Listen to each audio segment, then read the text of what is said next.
Bonjour, chers spectateurs et spectatrices. Bienvenue sur la chaîne YouTube de Migraine Action dans le cadre de la nouvelle série d'interviews consacrée au dialogue avec des femmes spécialistes des maux de tête en Suisse. Je m'appelle Colette André, je suis neuroscientifique pharmacienne, migraineuse et directrice de Migraine Action, l'organisation nationale pour une meilleure prise en charge de la migraine et des maux de tête en Suisse. C'est un privilège pour moi de vous présenter aujourd'hui mon invité, le Dr Dragana Viceic. Dr Viceic est spécialiste FMH en neurologie au centre médical à Montchoisy-Lausanne et elle a son cabinet médical de neurologie à Sion. Dr Viceic possède également une spécialisation en douleur. Dr Viceic, le thème de notre interview aujourd'hui: que puis-je attendre de ma première visite chez le neurologue? Vous vous engagez intensivement pour une prise en charge adaptée et individualisée des personnes souffrant de céphalée. Et voilà ma première question. Y a-t-il des indicateurs quand est-ce que je dois consulter un médecin pour les céphalées? Tout d'abord, docteur André, je vous remercie de m'avoir invité. Alors, effectivement, on va consulter un médecin pour les maux de tête dès que celles-ci deviennent handicapantes. Qu'est-ce que ça veut dire? Ça veut dire tout simplement qu'on ne peut plus travailler correctement, qu'on ne peut plus avoir une vie de famille qu'on aimerait l'avoir, qu'on ne peut plus participer à nos loisirs ou à nos activités, par exemple sportives. Alors, est-ce que je dois consulter un neurologue ou est-ce que le médecin de famille suffit-il? Tout d'abord, le mieux, c'est de voir votre médecin de famille. Parce que très souvent, le médecin de famille peut déjà vous aider pour trouver des solutions, poser le diagnostic ou proposer les premiers traitements. Si ceux-ci ne sont pas suffisants ou si lui il a un doute, il va vous proposer de voir un neurologue. Mais est-ce que c'est difficile ou comment est-ce que je peux obtenir un neurologue, un rendez-vous chez un neurologue en Suisse? Alors, le plus simple, c'est demander à votre médecin traitant s'il connaît un neurologue et que ça soit lui qui vous l'adresse. Ça va être la manière finalement la plus simple parce qu'il va pouvoir aussi lui transmettre les informations concernant votre historique médical ou d'autres informations nécessaires. Si par contre, vous n'avez pas le médecin traitant, à ce moment-là, vous pouvez vous chercher un neurologue dans votre entourage, dans la ville ou dans la région où vous habitez, et puis le contacter pour prendre un rendez-vous. Ceci dépend également de votre assurance. Est-ce que vous devez passer d'abord par un médecin traitant ou pas? Et alors, quand je vais chez le neurologue, est-ce que je dois apporter certaines choses? Qu'est-ce qui est important d'apporter pour la première visite ou comment dois-je me préparer? Alors, ce qu'il faut absolument apporter, c'est d'abord votre carte d'assuré. Ça, c'est comme on va chez chaque médecin. Ensuite, certains médecins, pour votre premier rendez-vous, vont vous envoyer une liste des choses à apporter. N'oubliez pas d'apporter, par exemple, si vous avez déjà fait de l'imagerie ou si vous avez déjà vu d'autres neurologues, de transmettre avant votre visite le dossier complet des autres neurologues.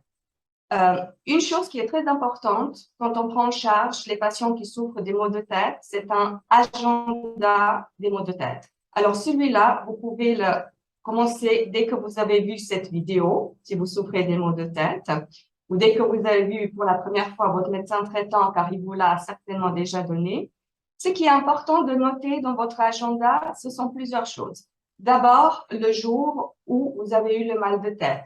Idéalement, en notant est-ce que c'était le matin, midi ou le soir. Ensuite, il est important de voir la durée de votre mal de tête ainsi que de l'intensité. N'oubliez pas de noter dans votre agenda les traitements que vous avez pris. Est-ce que vous avez pris un paracétamol, d'Afalgan, un anti-inflammatoire ou autre chose? Par exemple, pour les migraines, les triptans, quel triptan? Et notez en combien de temps ce traitement il a fait effet. Pour finir, vous pouvez noter, est-ce que vous avez noté, est-ce que vous avez remarqué qu'est-ce qui a provoqué ces maux de tête?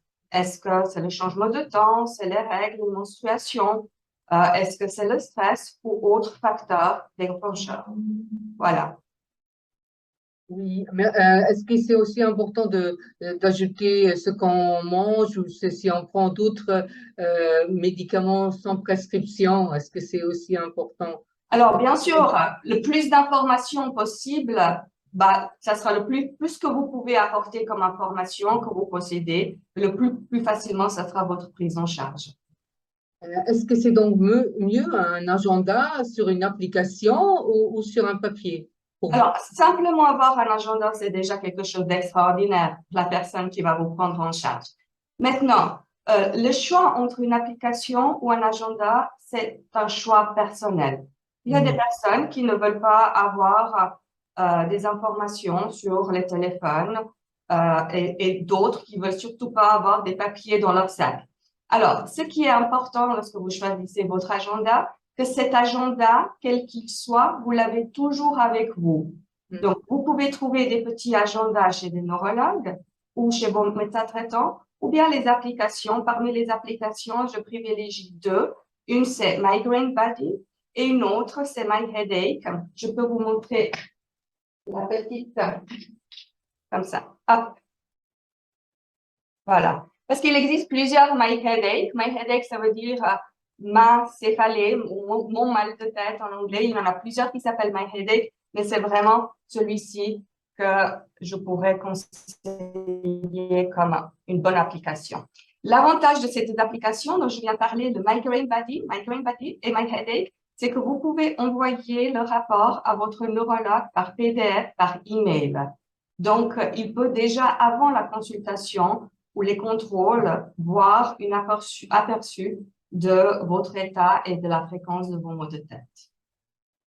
Bon, quand je vais chez le neurologue, est-ce que je peux aller seule ou est-ce que je dois aller accompagner? Alors, la plupart des patients vont seuls. Maintenant, pour les patients qui sont plus jeunes que 18 ans, je conseillerais qu'ils viennent accompagnés par leurs parents parce que ces enfants pourront en fait, parce que les parents, ils pourront donner des informations, comment ça s'est passé quand ils étaient petits, est-ce qu'ils avaient mal à la tête quand ils avaient 5 ans, 6 ans, 7 ans, comment ça s'est passé à l'école. En ce qui concerne les adultes, si les migraines ou les maux de tête sont trop fréquents, parfois ça peut provoquer des troubles attentionnels. Ce qui veut dire que la personne, quand elle est pendant la consultation, elle n'arrive pas à enregistrer toutes les informations. Donc, il est utile d'avoir le conjoint ou quelqu'un d'autre qui peut ensuite lui donner des informations qui étaient retranscrire ou redire les informations qui étaient données pendant la consultation. Amener son conjoint à la consultation, ça permet aussi au conjoint de réaliser en fait ce que c'est une migraine, d'avoir plus d'informations et puis de peut-être voir que la migraine, c'est une maladie qui est reconnue par les médecins comme une maladie qui fait souffrir le patient. Pour finir, si vous êtes seul, je ne peux vous donner qu'un conseil, soit demander au médecin de prendre les notes, ou dans mon cas, je donne directement les notes, toutes les notes que je prends ou que je transmets au patient pendant ma consultation, je lui donne sur une feuille A4, comme ça, il peut partir à la maison et tranquillement relire ce dont on a discuté pendant la consultation. Et on a des questions spéciales. Est-ce qu'on peut apporter ces questions pour le médecin? Ah oui, bien sûr, ça serait idéal. Comme ça, le médecin, il peut lui-même, il peut déjà en fait répondre à toutes les questions que le patient il se pose. Et ça montre aussi que le patient il cherche des solutions pour sa maladie. Donc je ne peux qu'encourager d'apporter toutes les questions que vous avez. Alors certaines questions peut-être ne pourront pas être abordées pendant la première consultation, mais n'hésitez pas à ce moment-là de les questionner, aborder pendant la deuxième ou les suivantes. Alors, comment on procède un neurologue? Combien de temps dure ma première consultation? Alors, dans la première consultation de migraine ou de maux de tête, il y a plusieurs étapes. Une première étape, ça va être administratif, mais vous allez le faire avant d'entrer dans la salle de neurologie. C'est pour ça que je vous conseille de venir un peu à l'avance. Ensuite, il va y avoir toute une partie de questionnement sur vos maux de tête, car il existe plusieurs types de maux de tête. Il y en a environ 350 types et plus de 350. Et le médecin neurologue, il doit poser le diagnostic. Il va donc devoir vous écouter, regarder votre agenda et vous poser des questions qui lui manquent. La deuxième étape va être l'examen. L'examen neurologique, il peut être court et dirigé, c'est-à-dire que le neurologue va examiner que certaines choses qui lui semblent importantes, ou bien un examen neurologique complet de la tête aux pieds. Pour finir, le neurologue, il va vous donner toutes les informations concernant votre première prise en charge, et généralement, ce sont les traitements de crise. Il va vous expliquer comment sont pris ces traitements de crise. Il va vous donner les informations sur les éventuels effets secondaires et puis rester à votre disposition si vous avez encore des questions.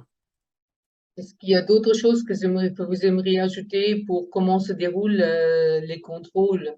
Alors, ce qui est très important pour les contrôles, c'est-à-dire ce sont les autres consultations. Pendant les autres consultations qui suivent la première consultation, le médecin, le neurologue, il doit évaluer déjà, est-ce qu'il y a une amélioration depuis la première? Est-ce que la fréquence des crises a changé? Est-ce que la durée des crises ont changé? Est-ce que l'intensité des crises a changé? Ensuite, ce qui est extrêmement important, c'est évaluer l'efficacité et la tolérance des traitements qui sont traités. Alors, comment on évalue un traitement qui est efficace? C'est un traitement qui fait effet en moins de 2 heures. Il doit être bien toléré et une deuxième dose de ce traitement ne devrait pas être prise. Si on répond à toutes ces questions, c'est-à-dire que c'est efficace en moins de 2 heures, qu'il est bien toléré et une deuxième dose n'est pas nécessaire, à ce moment-là, on peut considérer que le traitement il est efficace. Si en revanche, on dit non à une de ces 3 questions, à ce moment-là, on doit réévaluer le traitement de crise et voir comment on peut l'optimiser. Pendant les questions, pendant les contrôles, le médecin traitant va aussi évaluer est-ce que, par exemple, la physiothérapie qu'il a prescrit, est-ce que ça a fait l'effet sur les muscles au niveau de la nuque? Et puis, d'autres questions qui sont restées en suspens par rapport à la première consultation pourront être abordées. Et quel est le point essentiel de ma prise en charge par un neurologue? Alors, voici les points essentiels. Je pense que le premier point essentiel, c'est se sentir entendu et écouté. Écouté et entendu, et qu'il y a une relation thérapeutique qui s'est créée entre votre médecin, neurologue et vous. C'est-à-dire que vous avez l'impression qu'il vous écoute, qu'il vous donne cette impression, que vous le sentez, et que vous vous sentez reconnu dans votre maladie.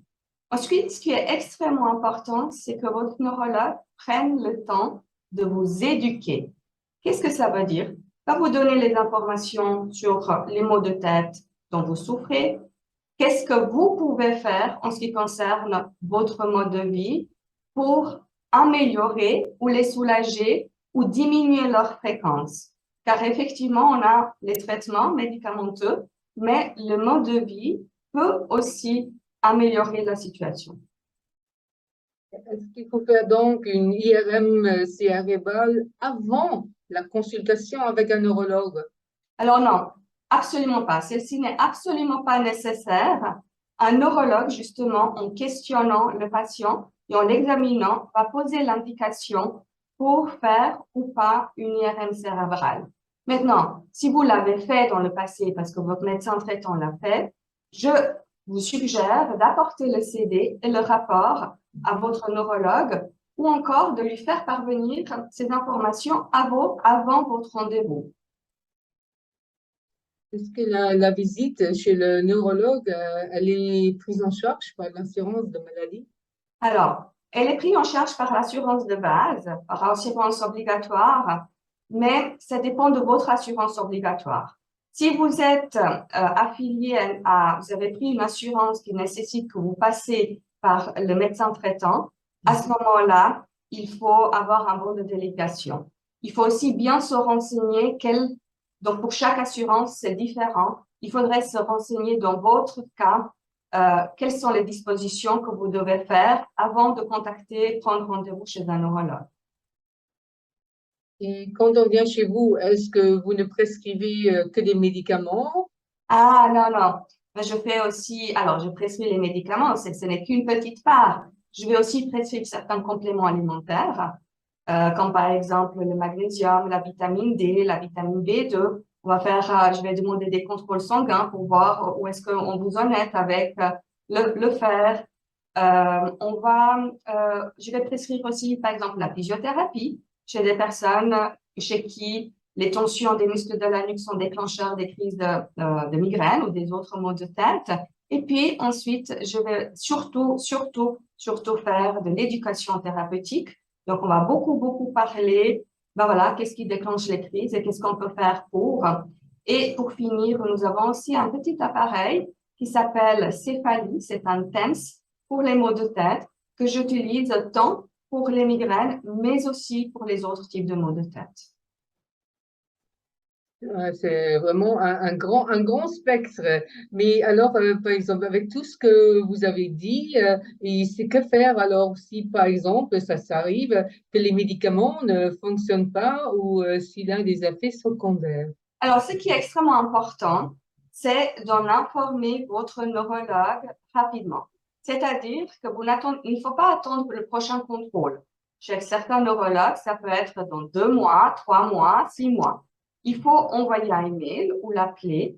Ça dépend de comment vous avez défini de communiquer et l'informer que, par exemple, votre traitement de crise n'est pas efficace afin qu'il puisse vous contacter rapidement et optimiser, soit le changer, soit rajouter d'autres choses pour améliorer son efficacité. Mhm.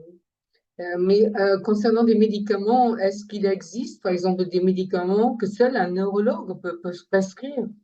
Oui, alors ça, c'est les nouveaux traitements pour la migraine. Ce sont des anti-CGRP. Il s'agit de 4 traitements maintenant que nous avons en Suisse, 3 injections que les personnes peuvent se faire tout seules ou le dernier qui est arrivé, c'est un traitement intraveineux. Ceux-là, ils ne peuvent être prescrits que par des neurologues, mais c'est vraiment pas le premier traitement qu'on va prescrire d'emblée. On va d'abord faire les traitements de crise, on va essayer de faire les autres traitements de fond et ce n'est que à un stade plus poussé qu'on va prescrire ces traitements. Cher Dr. Vujicic, un grand merci pour toutes ces explications vraiment passionnantes et enrichissantes. J'espère que vous, chers spectateurs et spectatrices, avez pris autant de plaisir que moi.